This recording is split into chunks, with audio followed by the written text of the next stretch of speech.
My dearest autumn. So I've got 5 bulbs that I think that you should be planting for the flower bulbs. And then I have 5 edible things that you should be planting right now. Today's October 1st, so that you can harvest it in the spring or even early summer of next year. So first are tulips. Pretty typical. They are good for all sorts of different climate zones. There are so many different varieties. You can look up the site that I actually bought my tulips on is americanmeadows.com. You can filter by climate zone. You can filter by like what it attracts or what it deters. So like deer resistant, that kind of stuff. I will show you mine when I get them. They should be here next week. So tulips, number 1, great, perfect. Good for early pollinators, really fun.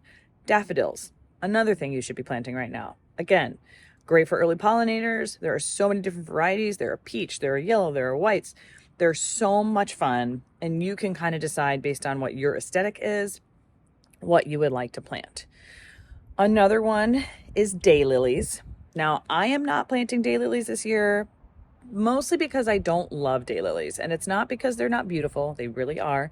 They're also really great for early pollinators, great for hummingbirds, great for butterflies and bees.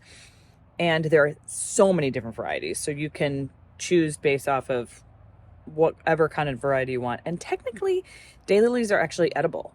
Lots of different parts of daylilies are edible. The flower is edible, the bulb is edible. So technically, if you wanted to do that, if you were like making tinctures and things like that, you could use daylilies, which is great. Grapeseed hyacinth. They're really cute. There are, again, a lot of different varieties of grapeseed hyacinth.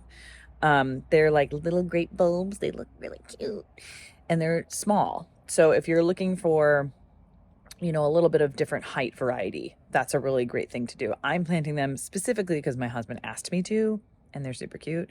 And again, pollinators love them and it's great. And they come up early spring. The last one, that's 1, 2, 3, 4. Yeah. The last one is crocuses.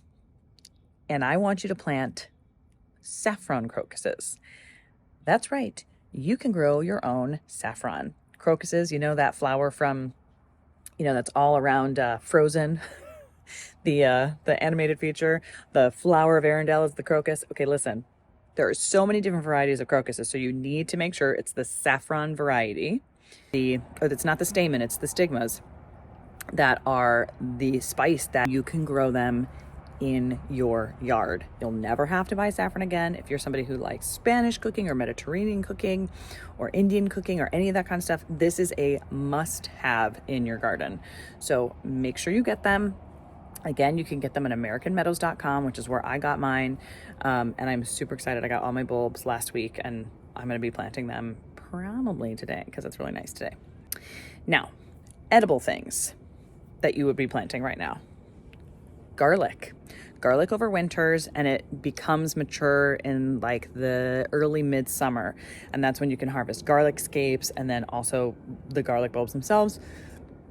And then you can dry them and use them for your own cooking. Shallots, same thing. You plant them now, they overwinter, and then they become ready about early midsummer. These are a couple of different things that I have not yet planted, and I'm so excited to plant this year because I actually have, I ordered it and got it on time and all of those things. And you can still order them now, but you better hurry because by the time October is over, you're not going to be able to plant them because it's going to get too cold. Asparagus. Asparagus takes several years to cultivate, so you want to make sure that you plant it now. So if you're going to be in a place now that you're going to be there for a few years, this is an optimal thing to plant now because by next summer, not this coming summer, but the next summer, you'll be able to harvest them and have delicious, delicious asparagus spears. Walking Egyptian onions. So these are a variety of onion that this is so cool. I just looked it up recently and was like, this is the coolest thing ever. I want to plant these so bad.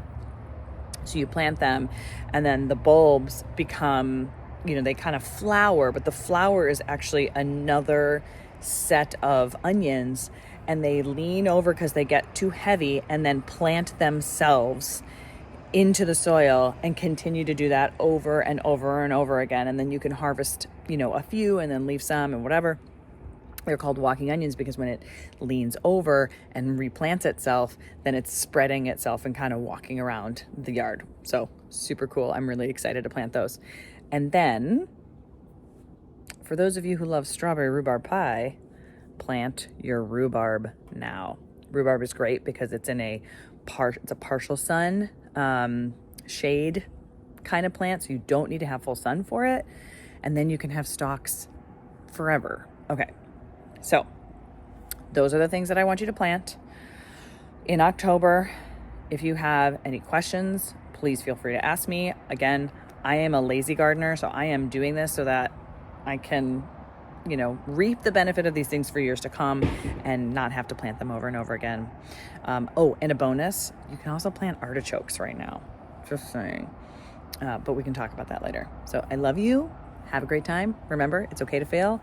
And I'll send you another video soon. Bye.